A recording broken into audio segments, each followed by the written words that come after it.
Hello, my name is Alan Mozek, and I will be leading you through the British educational system. Now, when we're talking about education in the United Kingdoms, what we're talking about is a country which is comprised of four separate jurisdictions and governments: England, Wales, Scotland, and Northern Ireland. So it's important to understand that each jurisdiction, they have their own governmental structure and education system. So even though what we will be going over in this short video is a sort of general overview of both the history and current practice, the fine details in each jurisdiction will be unique. Now, the early educational history goes all the way back to about 1598, 1597, I'm sorry. Prior to that, there was mostly a more of an oral tradition, but starting in 1597, Augustine of Canterbury set up some Saxon cathedral schools. So what we're seeing here is already a close affiliation between education and religious institutions. So what's a cathedral school? It was set up basically just to train clergy, but that soon expanded to teaching lay students. By opening up to the public, what that meant at that time were boys from noble families, and they were being trained for those leadership positions, for privileged roles in church, state, and the commercial sectors. Augustine's pedagogy argued that the teacher's attitude motivates a student for learning. Good teaching skills are key. Better not to teach than to teach with a poor attitude. And in medieval period, schools came in two forms. There were these grammar schools where they taught Latin. Latin was important because it was necessary to read the Bible. And there were also song schools to train singers for those cathedral choirs. And so Latin was taught to the sons of these aristocratic families to prepare them for the priesthood, for the monastic work, and also to enrich them within the religious framework of the time. In 1699, we're jumping forward, the Society for Promoting Christian Knowledge was founded. Here again, we see that affiliation between education, educational enrichment, and religion. So charity was provided for students in the 7 to 11 range. And so this is the foundation of primary and secondary schools, which is going to be, that's the verbiage, that's the framework, which we're going to really lean into as we discuss education in England. Now, as I said before, religion plays a huge factor in British education, English education. And Anglicanism had a profound impact on this education, as Protestantism was very important. So that Protestant Reformation, it shifted education towards reading the Bible in English, in the vernacular. So we're shifting from that Latin study to learning how to read everyday vernacular language. Now, in 1562, there were the Statute of Artificers and Apprentices. So this was more craft and skills oriented. So it regulated protected guilds, as it prohibited anyone from practicing a trade or craft without serving a 7-year period of apprenticeship. So a period of training and education was required before going into those vocational jobs. But that statute in 1562, it excluded the new trades which developed in the Industrial Revolution of the 19th century. And we also saw at that time compulsory education for children between the age of 5 and 13 due to the Forcers Education Act of 1879. So you might have heard of the term local dame schools. So these were small private schools for young children, very young, about age 2 to 5, that were run by women. And they started probably before the 16th century and continued well into the 19th century. Individuals such as Charles Dickens are supposed to have gone through dame schools. So this is more of a precursor to a preschool or a nursery, and widows would teach the 3 R's: reading, writing, and arithmetic. There was charity schools or an informal village school. Think a one-room schoolhouse, mixed men and boys and girls, and that spectrum of the age from 2 to 5.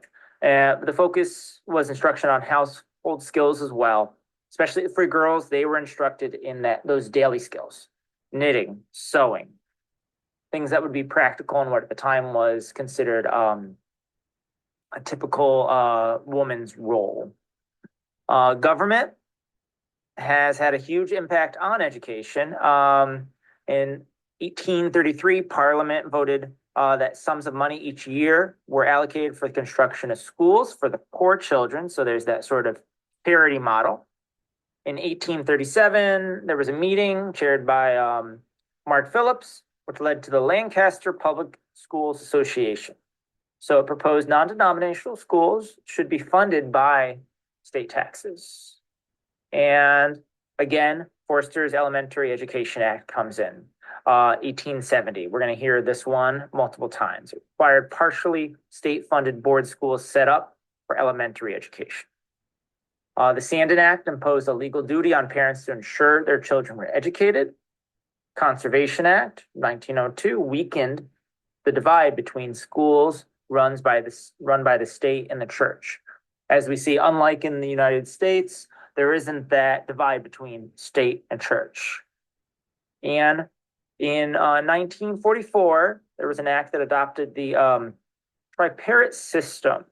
So what's the tripartite system? It's no longer in place, but we're going to go into it a bit. It was common between about 1945 and the 1970s. There were 3 different schools. The grammar schools, where they were for the students who demonstrated that high level of academic performance. Languages, math, science, humanities. And it was determined, entrance was determined through an examination known as the 11 plus, tested their students' potential. Secondary schools catered to the majority of those students who did not pass the 11 plus, and it was more practical and vocational skills. Woodwork, metalwork, home economics, basic academic subjects. The aim was to equip the students with those skills to help them in the workforce. The third peg, the third leg of the tripartite system, there was a limited implementation. It was called the Secondary Technical School. It hoped to provide specialized technical education, think engineering, electronics, design, but many localities, many areas didn't have access to these secondary technical schools, so they weren't as widespread. They weren't utilized, and over time, the technical schools were converted into secondary modern schools. So students were sort of shifted back into either the secondary or grammar schools based on an individual need. Just going to go through a kind of dry timeline. We already spoke about, we're going back to 1699. There was that foundation of the Society for the Propagation of Christian Knowledge. So we're talking about that charity. 1811, National Society for Promoting Education of the Poor. And again, we see that charity model and the Protestant Anglican influence. And 1814, British and Foreign School Society founded to cater to schools from dissenting backgrounds. That's those who are not conforming to the sort of like religious like hegemony, like the basic Anglican religion. In 1858 through 61, there was a parliamentary commission on education, and 1870, a new system of board schools. And school in 1880 was made mandatory for students between 5 and 10, raised to 11 and then to 12 in 1899. 1893, we're seeing schools for the deaf and blind. 1899, we're including more special education. 1902, meals. 1907, medical assistance. The population starts in schools starts to really explode. The age is then raised to 14. There's the report on secondary education. In 44, school age is raised to 15, and free secondary education is included for all pupils. And then in 88, the Education Reform Act enables schools to opt out of that local control. Now, how is the national curriculum set up in the UK? It's different than what we're familiar with.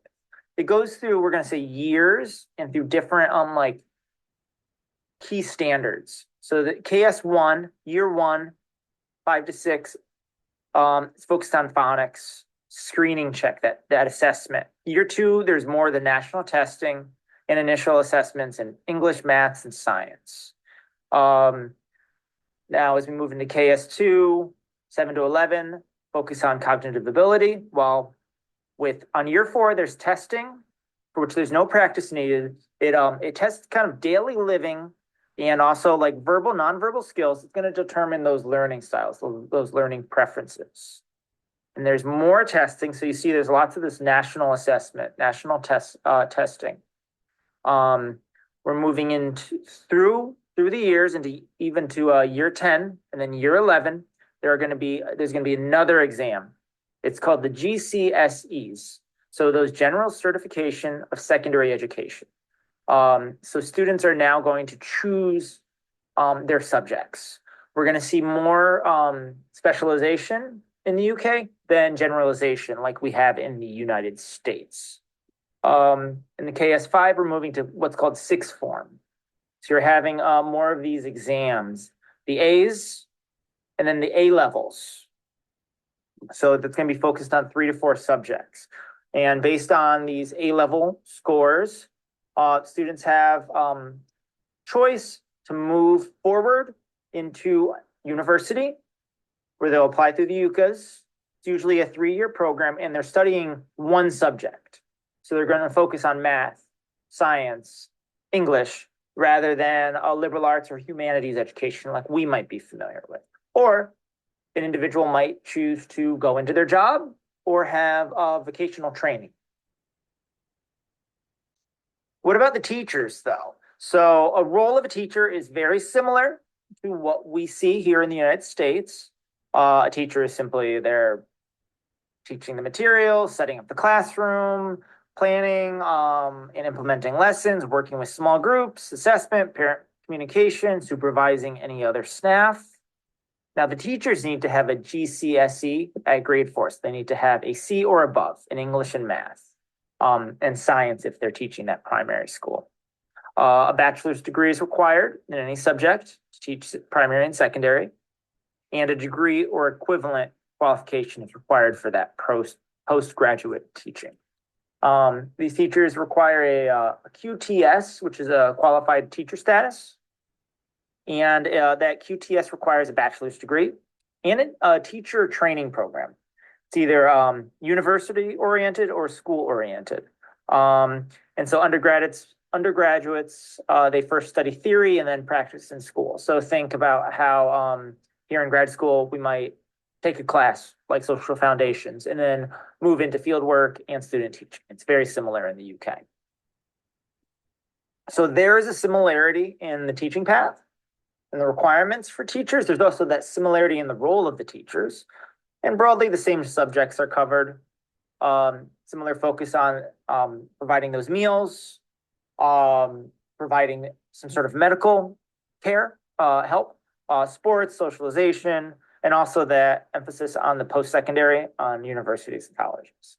But the difference is that education in the UK goes back much further to about 595 than in the Americas, where the Boston Latin School, the first school, was founded in 1635. So you don't have that long history in the US. Another difference, I already stated how church and state are not separate in the UK. Anybody who's experienced any media, pop culture from the United Kingdom might see they're familiar with uniforms, though they're not state mandated. They are required in most schools. They encourage that community and the pride. I've also talked about how university students, they will study one core subject instead of humanities or liberal arts, which are prevalent in higher education here in the US. Now we have a 3-tier model for school in the US: elementary, middle, and then high school. While in the UK, it's a 2-tier model: primary and secondary school. And we speak about grades. We group students by their grades in the US, while in the UK, it's ages.